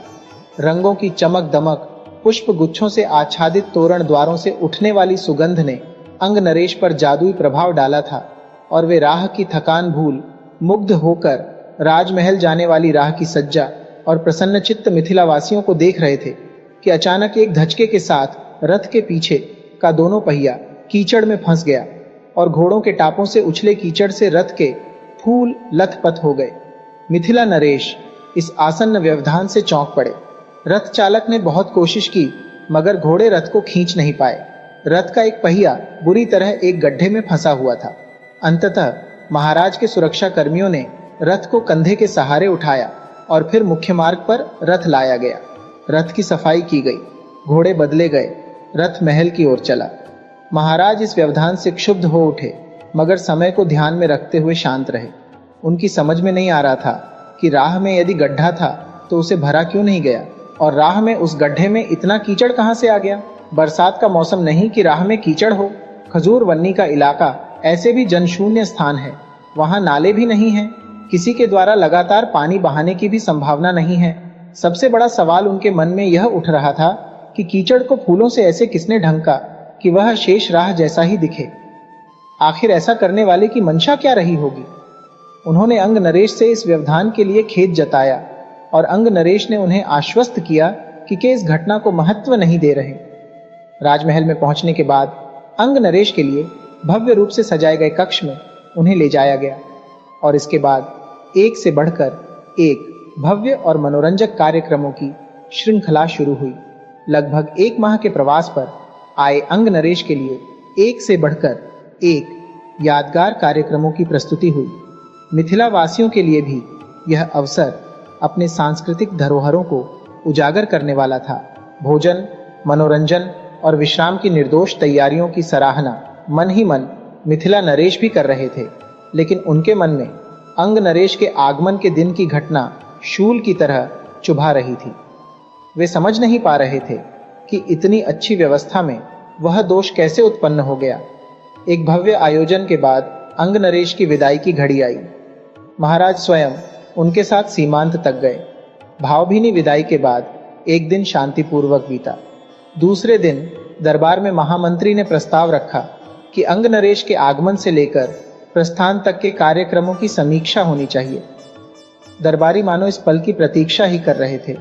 सबने एक स्वर में स्वीकृति दे दी। महाराज गंभीर मुद्रा में दरबारियों को देख रहे थे। समीक्षा मीमांसा में एक से बढ़कर एक आयोजनों की एक स्वर में सराहना हुई। जब अंग नरेश की अगवानी की तैयारियों की समीक्षा शुरू हुई तो पूरे दरबार में फुसफुसाहटें तेज हो गईं। मिथिला नरेश ने दरबारियों में आए इस परिवर्तन पर गौर किया। उनका मन पहले से ही आशंकित था। अब उनकी यह आशंका बलवती हो गई कि निश्चित रूप से मुख्य मार्ग में गड्ढा खोदा गया, उसमें कीचड़ भरकर फूलों से उसे छुपाया गया, वरना इस प्रस्ताव पर दरबारियों में ऐसी खलबली पैदा नहीं होती। महाराज ने महामंत्री को इशारा किया। महामंत्री ने आसन से उठकर अभियोग सुनाया। अंग नरेश की अगवानी के दिन रथ का पहिया कीचड़ में फंस जाने की घटना के लिए गोनू झा को दोषी माना जाता है। चूंकि यह दायित्व गोनू झा का था कि नरेश की यात्रा सीमांत क्षेत्र से लेकर राजमहल तक निर्विघ्न और निर्बाध संपन्न हो और यह कार्य राजकीय महत्व का था, इसलिए उनका दोष अक्षम्य है। अंग नरेश हमारे लिए विशेष महत्व रखते हैं। उनका मिथिला आगमन दोनों राज्यों के मैत्री संबंधों को प्रगाढ़ करने के लिए था, इसलिए इस महत्वपूर्ण कार्य की जिम्मेदारी गोनू झा को सौंपी गई थी कि वे प्रज्ञा संपन्न प्राणी हैं और इस कार्य के महत्व को समझते हैं, मगर मार्ग में जो व्यवधान उपस्थित हुआ उससे गोनू झा के कार्य के प्रति लापरवाही और उदासीनता दोनों प्रकट हुई। ये लापरवाही मिथिला के हित में कदापि नहीं कही जाएगी और इसके लिए मेरी गुजारिश है कि महाराज मिथिला नरेश गोनू झा को कड़ा से कड़ा दंड दें, ताकि भविष्य में कोई भी व्यक्ति ऐसा आचरण करने का साहस नहीं कर सके जिसमें दो राज्यों के मधुर संबंध प्रभावित होने के आसार नजर आते हों। मेरी समझ में यह घटना छोटी नहीं है और यह प्रकारांतर से राजद्रोह की प्रकृति का संकेत देती है, जिसके लिए राज्य के विधान में मृत्युदंड निर्धारित है। दरबारियों ने जब प्रधानमंत्री की बातें सुनी तो वे प्रसन्न हो उठे। एक हर्ष ध्वनि संवेद उठी और महाराज ने दरबारियों की मुखमुद्रा से समझ लिया कि गोनू झा को मृत्युदंड की पेशकश से वे सभी प्रसन्न हैं। महाराज ने गोनू झा की ओर देखा। गोनू झा शांत थे, उनके चेहरे पर भय का कोई भाव नहीं था। महाराज अपने आसन से उठे और दरबारियों से पूछा, आप सबकी क्या राय है? दरबारी एक स्वर से चीख पड़े, प्रधानमंत्री महोदय का निर्णय विधान सम्मत है। गोनू झा दंड के भागी हैं और उन्हें कड़ी सजा मिलनी चाहिए। महाराज ने गोनू झा की ओर देखा और गंभीर मुद्रा में बोले, पंडित जी, आप कुछ कहना चाहते हैं? गोनू झा ने कहा, महाराज, प्रधानमंत्री महोदय की न्याय व्यवस्था से मैं सहमत हूँ। मैं उस दिन की घटना के लिए जिम्मेदार हूँ और स्वीकार करता हूँ कि उस गफलत के कारण कुछ भी ऐसा घटित हो सकता था जिससे दो मित्र राज्यों के संबंधों में कटुता आ सकती थी। अपना अपराध स्वीकार करते हुए मैं अपने लिए कठोर से कठोर दंड दिए जाने की पेशकश करता हूँ। महाराज गोनू झा के चेहरे को देख रहे थे। गोनू झा की मुख मुद्रा शांत और निर्दोष थी और उनके मुंह से निकलने वाला प्रत्येक शब्द संतुलित ध्वनि के साथ दरबार में अनुगूंजित हो रहा था। महाराज ने दरबारियों की ओर देखा। सभी दरबारी प्रसन्न मुद्रा में बैठे थे तथा महाराज द्वारा दंड सुनाए जाने की प्रतीक्षा में थे। महाराज के पास दंड देने की शक्ति थी और दंड मुक्त करने का अधिकार भी। महाराज इतना भांप चुके थे कि दरबारी गोनू झा को दंडित करवाना चाह रहे हैं और वे यह भी समझ चुके थे कि गोनू झा निर्दोष हैं। उन्हें किसी षड्यंत्र के तहत अपराधी के रूप में दरबार में खड़ा करने का माहौल तैयार किया गया है। मन ही मन कुछ निश्चय कर महाराज ने हठात ऊंची आवाज में 2 पंक्तियों में अपना फैसला सुनाया, गोनू झा, आप राजद्रोह के दोषी हैं। मैं आपको मृत्युदंड देने का निर्णय सुनाता हूं। महाराज की आवाज सुनकर दरबार में हर्ष ध्वनि हुई। प्रसन्न मुद्रा में दरबारियों ने मन ही मन सोचा, निकल गया कांटा। गोनू झा शांत थे। तभी महाराज ने पूछा, गोनू झा, आपकी कोई अंतिम इच्छा हो तो कहें, हम उसे अवश्य पूरी करेंगे।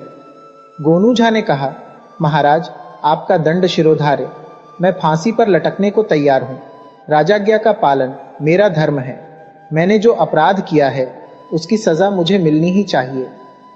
मिथिला नरेश मुस्कुराए और सहज भाव से पूछा, पंडित जी, मैंने आपसे आपकी अंतिम इच्छा पूछी है। गोनू झा ने उसी तरह शांत स्वर में कहा, महाराज, मेरी एक ही अभिलाषा है कि मैं आपके परपोते को गोद में खिलाऊं। महाराज मुस्कुराए और उन्होंने घोषणा की कि मेरे पुत्र के पुत्र के पुत्र के अवतरण तक यदि गोनू झा जीवित रहते हैं तो मृत्युदंड के भागी होंगे। दरबारी एक दूसरे का मुंह ताकने लगे। तभी उनके कानों में महाराज की गुर गंभीर वाणी गूंजी, आप सभी दरबारी ध्यान देंगे। आपस में स्पर्धा होनी चाहिए, लेकिन वह रचनात्मक होनी चाहिए। किसी को नुकसान पहुंचाने के उद्देश्य से किया जाने वाला कर्म कभी भी हितकर नहीं होता। मुझे विश्वास है कि आप लोग मेरी बातें समझ गए होंगे। महाराज ने दरबारियों की ओर देखा। सबके चेहरे लटक चुके थे। महाराज ने मुस्कुराते हुए अपने गले से मोतियों की माला उतारी और गोनू झा के आसन के पास पहुंचकर वह माला उनके गले में डालते हुए कहा, पंडित जी, आप इसी दंड के योग्य हैं। गोनू झा श्रद्धांत होकर अपने आसन से उठ खड़े हुए और मिथिला नरेश ने उन्हें अपने गले से लगा लिया।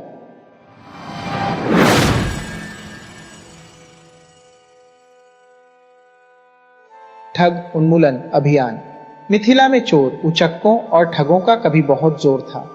चोर उचक्कों के इस जोर के कारण ही कोई अजनबी न तो मिथिला जाना चाहता था और न वहां के लोगों से मेल झोल बढ़ाने का ही साहस कर पाता था। मिथिलांचल नरेश ने चोरी और ठगी रोकने के कई उपाय किए, लेकिन सारे विफल रहे। एक दिन उन्होंने गोनू झा से कहा, अब आप ही कोई उपाय करें पंडित जी। राज्य में चोरी और ठगी की घटनाएं इतनी बढ़ गई हैं कि पड़ोस के राज्यों से कोई मिथिला भ्रमण के लिए आना ही नहीं चाहता। मिथिला की कलात्मक तस्वीरों के लिए पहले यहाँ पर्यटकों की भीड़ लगी रहती थी। मिथिला अपने प्राकृतिक रंग निर्माण के लिए अपनी प्रसिद्धि के कारण व्यापारियों को भी आकर्षित करता था। मखाने की खेती में यह क्षेत्र अव्वल है, लेकिन चोरों और ठगों के उत्पात के कारण अब मखाने के व्यापार पर भी असर पड़ने लगा है। मिथिला की मछलियां दूर दराज तक के खरीदार ले जाया करते थे, लेकिन मछलियों की मांग भी कम होती जा रही है। यदि यही हाल रहा तो राजस्व में कमी आएगी और हमें नए कर लगाने होंगे। इससे हमारी प्रजा पर अतिरिक्त आर्थिक दबाव आएगा। यह उचित नहीं होगा। मुझे विश्वास है पंडित जी, आप ही कोई ऐसा रास्ता निकालेंगे जिससे मिथिला की प्रजा को इन ठगों, चोरों और लुटेरों से निजात मिल सकेगी। गोनू झा मिथिला नरेश की बातों को स्पष्ट आदेश के रूप में लेते थे। प्रखर बुद्धि और त्वरित सूझ के अपने विशिष्ट गुणों के कारण गोनू झा मिथिला नरेश के दरबार में सभी दरबारियों से भिन्न थे। उनकी इस विशेषता के कारण ही मिथिला नरेश उनका सम्मान करते थे। मिथिला नरेश की बातें सुनकर गोनू झा ने कहा, महाराज, आपका आदेश सिर आंखों पर। बस मुझे राज्य के सुरक्षा प्रहरियों में से कुछ प्रहरियों का चुनाव कर उनसे मनचाहा काम लेने की सुविधा प्रदान करें। महाराज ने गोनू झा को यह सुविधा प्रदान कर दी। गोनू झा ने सुरक्षा प्रहरियों में से अपनी पसंद के जवानों का चुनाव किया और उन्हें अपने गांव में ग्रामीणों जैसे लिबास में बुलवाया। 3-4 दिनों तक वे उन्हें समझाते रहे कि उन्हें क्या करना है। इसके बाद वे महाराज के पास गए तथा कहा, महाराज, अब मैं ठगी चोरी निषेध अभियान पर लग गया हूं। न तो अगले 3 माह तक मैं दरबार में आऊंगा और न यह बताऊंगा कि मैं और मेरे प्रहरी क्या कर रहे हैं, और न यह बात आप किसी भी कारण से मुझसे पूछेंगे। महाराज ने स्वीकृति दे दी।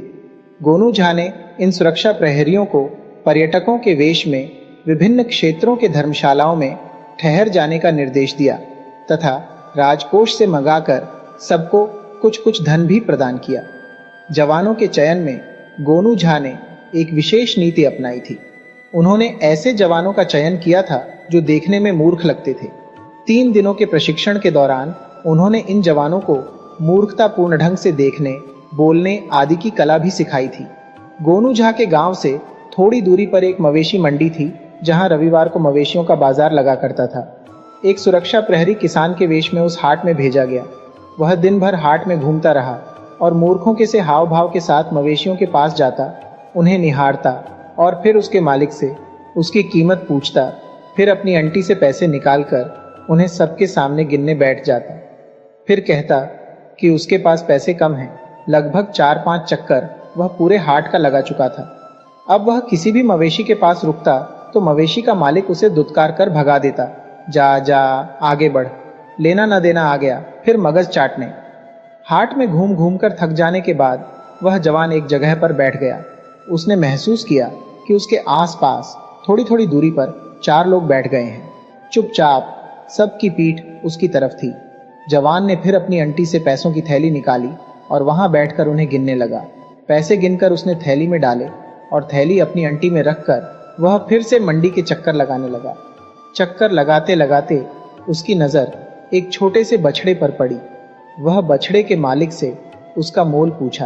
पहले तो बछड़े का मालिक उस पर नाराज हुआ, मगर जब उसने अपनी अंटी से रुपए निकालकर दिखाए तो उसने उसकी कीमत 200 रुपए बताई। मोल तोल करने के बाद 150 रुपए में बछड़ा खरीदकर वह जवान उस बछड़े को अपने कंधे पर लाद लिया और गोनू झा के गांव की ओर चलने को हुआ तो जिसने बछड़ा बेचा था वह उसकी मूर्खता पर हंसते हुए पूछा, बड़े मजबूत जवान हो, किस गांव से आए हो? जवान ने चलते हुए कहा, भड़ौरा गांव है मेरा। भड़वारा जानते हो ना, वही। इतने में 4 लोग उसके पास से लगभग दौड़ते हुए निकल गए। जवान ने देखा ये वही 4 लोग थे जो कुछ देर पहले उसके आसपास आकर बैठ गए थे। जवान ने उन्हें देखकर अनदेखा कर दिया और धीमी चाल से वह आगे की ओर चल पड़ा। मवेशी मंडी से थोड़ी दूर निकल जाने के बाद एक मोड़ पर उसने देखा कि एक आदमी उसे रुकने का इशारा कर रहा है, मगर वह उस पर बिना ध्यान दिए धीरे धीरे आगे बढ़ता रहा। उसे इशारा करने वाला आदमी तेज कदमों से चलकर उसके पास आ गया और कहने लगा, का गणेशी भाई नाराज छी की, अतेक आवाज दे लो, इशारो कह लो, आहा ध्यानो न दे लो। क्या क्यों गणेशी भाई, नाराज हैं क्या? इतनी आवाज दी, इशारा भी किया, मगर आपने ध्यान ही नहीं दिया, क्यों? जवान अपनी धीमी गति से चलता रहा।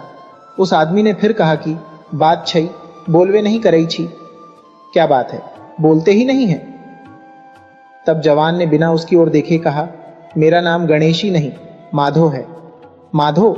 माधव झा, मुकुंद माधव झा। हाँ यो झा जी, ये बताओ कि बकरा कतेक में भेटल? हाँ झा जी, ये बताइए कि यह बकरा कितने में मिला? ई बकरा।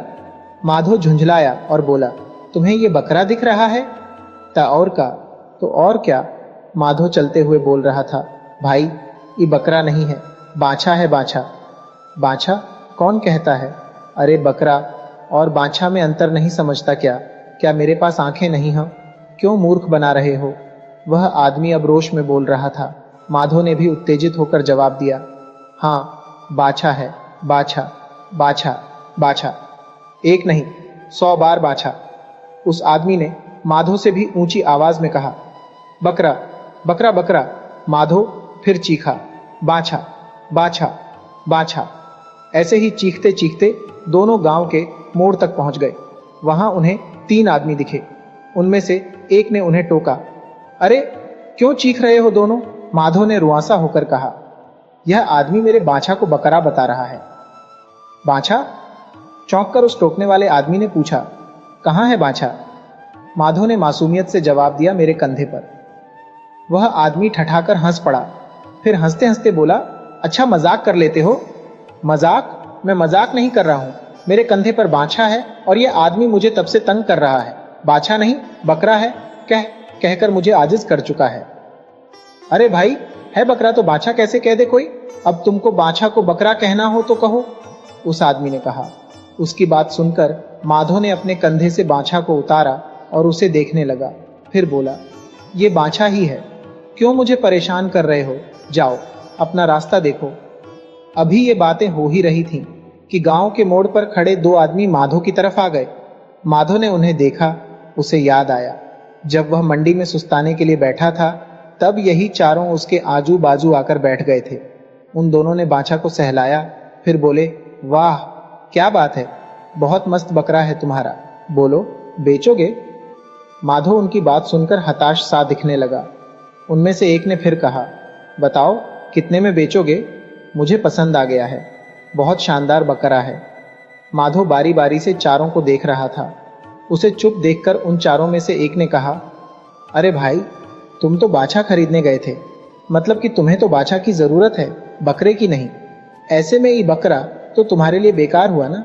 ऐसे तुम्हारी मर्जी, तुम्हारे लिए जो फालतू चीज है उसकी हमें जरूरत है।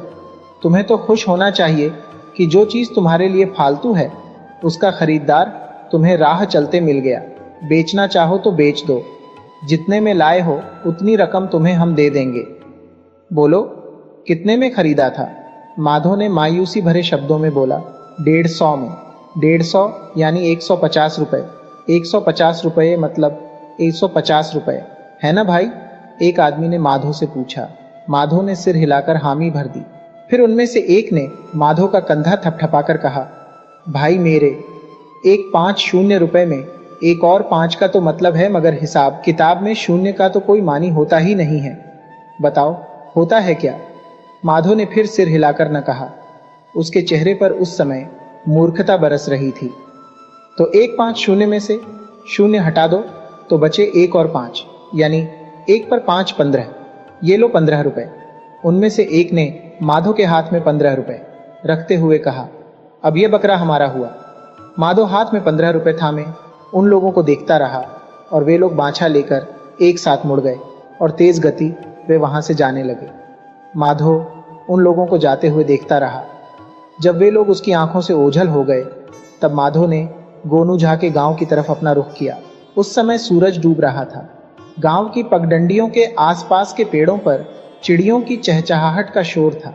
हवा मंथर वेग से बह रही थी। माधो धीरे धीरे चलते हुए गोनू झा के घर आया। उस समय आसमान में सितारे टिमटिमाने लगे थे। आसमान में चांद की मध्यम रोशनी फैल चुकी थी। चांदनी रात में गोनू झा अपने दरवाजे पर खटिया रखकर उस पर अधलेटे से पड़े थे। वह माधो को आता देख खटिया से उठ गए और टहलते हुए माधो के पास पहुंच गए। माधो ने उन्हें सारी घटना बता दी। गोनू झा मुस्कुराते हुए माधो की बातें सुनते रहे। फिर उन्होंने माधो का कंधा थपथपाते हुए कहा, तुमने बहुत बुद्धिमानी से काम किया, ठीक ऐसा ही काम मैं चाहता था। अब अगले हफ्ते हाट के दिन हम लोग अलग अलग मवेशी मंडी पहुंचेंगे। मुझे विश्वास है उस दिन ये चारों उस बाछा को बेचने आएंगे। अब 7 दिनों तक तुम मस्ती करो। माधो के जाने के बाद गोनू झा ने अन्य रंगरूटों को बुलवाया और उनसे जानकारी ली। वे लोग भी अन्य ग्रामीण मंडियों में इसी तरह ठगी के शिकार हुए थे। गोनू झा मुस्कुराते हुए उनकी बातें सुनते रहे और अगले मंडी के दिन मंडी में ही मिलने की बात कहकर उन लोगों को विदा किया और फिर सोने चले गए। अपने गांव के पास लगने वाली मवेशी मंडी में अगले सप्ताह गोनू झा मंडी लगने से पहले ही पहुंच गए और एक पेड़ के नीचे बोरा बिछाकर बैठ गए। उन्हें देखकर कोई कह नहीं सकता था कि वे मिथिला नरेश के दरबार के नामचीन दरबारी हैं। साधारण कृषक के लिबास में गोनू झा ठेठ ग्रामीण लग रहे थे। गोनू झा के मंडी में पहुंच जाने के बाद धीरे धीरे मवेशी बाजार जमने लगा। 2 घंटे में बाजार पूरी तरह सज गया। गोनू झा की आंखें माधो को तलाश रही थीं। एक पेड़ के नीचे बैठा माधो उन्हें दिख गया। वह पोटली से रुपए बार बार निकाल उन्हें गिनने में लगा हुआ था। लगभग 1.5-2 घंटे बाद माधो अचानक अपनी जगह से उठा और तेजी से मवेशी मंडी के पूर्वी कोने की ओर जाने लगा। गोनू झा भी उठे और धीमी गति से माधो की तरफ जाने लगे। माधो चलते हुए जिस जगह पर रुक गया था उस जगह पर 4 आदमी एक सफेद और शानदार बछड़े के साथ खड़े थे। माधो ने उनके पास पहुंचकर बछड़े को सहलाना शुरू किया। शायद उन चारों ने माधो को पहचाना नहीं था या फिर पहचान कर भी अनजान बन रहे थे। माधो को प्यार से बछड़े को सहलाते देखकर उनमें से एक ने कहा, क्या बात है, पसंद आ गया। पूरे बाजार में ऐसा बाछा तुम्हें देखने को नहीं मिलेगा। बोलो, लेना है? माधो ने गर्दन हिलाकर हामी भरी। फिर पूछा, कितने में दोगे? 200 रुपए, एक दाम, उसने जवाब दिया। अभी बातों का सिलसिला शुरू ही हुआ था कि गोनू झा वहां पहुंच गए और ऊंची आवाज में पूछा, अरे ये बकरा किसका है? चारों के चेहरे का रंग इस सवाल पर उड़ गया। ठीक उसी समय माधो ने कहा, अरे लगता है मेरा ही दिमाग खराब हो गया है कि बकरा मुझे बाछा सा दिखता है। पिछले हफ्ते भी मैंने एक बकरा को बाछा समझकर खरीद लिया था। गोनू झा ने फिर जोर से लगभग चीखते हुए पूछा, अरे बकरे का दाम कौन बताएगा? बता जल्दी। गोनू झा की इस आवाज को सुनकर 4-5 हट्टे कट्टे ग्रामीण दौड़कर उस स्थान पर पहुंच गए और बछड़े के साथ आए चारों ठगों के आजू बाजू में जाकर खड़े हो गए। गोनू झा के चीखकर पूछने पर उन चारों में से एक ने कहा, 200 का बाछा है हुजूर। ये बकरा नहीं, बाछा है। गोनू झा मुस्कुराए, फिर बोले, जो भी हो, मैं तो बकरा ही कहूंगा। गोनू झा थोड़ी देर बारी से उन चारों को देखते रहे, फिर मुस्कुराते हुए धीमी आवाज में बोले, 200 दाम बताया ना? 200 रुपए है ना? उन चारों ने गर्दन हिलाकर हामी भरी। गोनू झा ने अपनी आवाज को और धीमा किया और लगभग फुसफुसाते हुए बोले, 200 रुपए मतलब 200 है ना? और 200 रुपए का मतलब 200। इतना कहने के बाद वे उन चारों में से एक के पास पहुंचे और उसके कानों के पास फुसफुसाते हुए बोले, और हिसाब किताब में शून्य का कोई मतलब नहीं होता है ना? तो 2 शून्य हट्टे बच गया 2। ये लो 2 रुपए और ये बकरा मेरा हुआ। गोनू झा की बात सुनकर चारों आदमी ने भागने की कोशिश की, लेकिन उनके आजू बाजू खड़े लोगों ने उन्हें धर दबोचा और उनकी मुश्कें चढ़ाकर उन्हें बांध दिया गया। मंडी में रौनक होने के कारण वहां भीड़ लग गई। तब गोनू झा ने भीड़ में शामिल लोगों से पूरा वृत्तांत कह सुनाया कि कैसे इन लोगों ने माधो को असमंजस में डालकर उसका बाछा 15 रुपयों में ले गए थे। फिर गोनू झा ने उन लोगों से जिन्होंने इन चारों की मुश्कें चढ़ा दी थीं, कहा, जाओ इन्हें ले जाकर हवालात में बंद कर दो, कल फिर मुकाम पर तैनात रहो। जब ये लोग उन चारों को लेकर जाने लगे तो गोनू झा ने हंसते हुए कहा, जाओ भाइयों, ये लोग तुम्हें हिसाब किताब में शून्य का प्रयोग कैसे होता है बता देंगे। इसके बाद गोनू झा और माधो वह बाछा लेकर घर आ गए। दूसरे दिन दूसरे गांव की मंडी में 6 और तीसरे दिन तीसरे गांव की मंडी में 10 लोगों को इसी तरह गोनू झा की सूझबूझ से रंगरूटों ने धर दबोचा। 7 दिनों के अभियान में ही पूरे मिथिलांचल में छोटी बड़ी ठगी करते 50 से अधिक लोग पकड़ में आ गए। इसके बाद उनकी पिटाई कर रंगरूटों ने कुछ और ठगी करने वालों का नाम पता हासिल किया और जाल बिछाकर उन्हें ठगी करते रंगे हाथों गिरफ्तार कर लिया। 3 माह व्यतीत हो गए। गोनू झा के ठग उन्मूलन अभियान को मिथिलांचल में अपार सफलता मिली। तकरीबन 250 ठगों को रंगरूटों ने अपनी गिरफ्त में ले लिया। 3 माह पूरा होते ही गोनू झा मिथिला दरबार में उपस्थित हुए और महाराज को अपनी सफलता का पूरा वृत्तांत कह सुनाया। महाराज खुश हुए तथा गोनू झा की सफलता से प्रसन्न होकर विशेष दरबार का आयोजन किया। दरबारियों के सामने उन ठगों को पेश किया गया जिन्हें गोनू झा की सूझबूझ के कारण पकड़ा गया था। महाराज ने दरबार में गोनू झा की मुक्त कंठ से प्रशंसा की। गोनू झा से जलने वाले दरबारी नाक भौं सिकोड़ने लगे। काना नाई तो इस घोषणा से इतना व्यथित हुआ कि दरबार से ही बाहर चला गया। महाराज उसे जाते हुए देखते रहे। वे जानते थे कि उनका यह दरबारी गोनू झा से ईर्ष्या करता है। दरबार समाप्त हो जाने के बाद महाराज गोनू झा को अपने साथ महल में लेकर आ गए और उन्हें उचित आसन पर बैठाकर पूछा कि आखिर मिथिला के सभी ठगों को इस तरह दबोचने में उन्हें सफलता कैसे मिली। गोनू झा मानो इस प्रश्न के लिए तैयार थे। उन्होंने छूटते ही कहा, महाराज, मैंने आपकी आज्ञा से सुरक्षा प्रहरियों में से ऐसे जवान छांटे जो देखने में मूर्ख या बेअक्ल प्रतीत होते थे। इन जवानों को मैंने राजकोष से कुछ रुपए दिलाए, जिसकी सहायता से ये जवान ग्रामीण पर्यटक के रूप में घूम सकते थे और कुछ खरीदारियां कर सकते थे। 3 दिनों तक मैंने इन्हें मूर्ख दिखने और मूर्खतापूर्ण आचरण करने का प्रशिक्षण दिया। पूरे मिथिलांचल को मैंने 7 क्षेत्रों में बांटा और इन 7 क्षेत्रों के लिए 7 केंद्र स्थापित किए। इन जवानों के साथ ही मैंने गांवों में लगने वाली मंडियों में ग्रामीण वेशधारी रंगरूटों को तैनात किया। जवानों को मैंने खुला निर्देश दिया कि जब कोई उन्हें ठगने की कोशिश करे तो वे ऐसा दिखाएं कि वे उसके झांसे में आ गए हैं और ठगे जाए। रंगरूटों को निर्देश था कि जब कोई जवान ठगा जाए तो वे उसे ठगने वालों को भनक तक लगे बिना उसके घर तक पीछा करें, नाम पता आदि की सूची तैयार कर लें। सच कहे महाराज, मैंने तो अंधेरे में तीर चलाया था जो ठीक निशाने पर लगा। गोनू झा की महाराज ने खूब आवभगत की और उन्हें महल के दरवाजे तक छोड़ने आए। गोनू झा को विदा करते समय गदगद कंठ से महाराज बोले, तो पंडित जी, आज से मिथिलांचल ठग मुक्त क्षेत्र घोषित किया जा सकता है ना?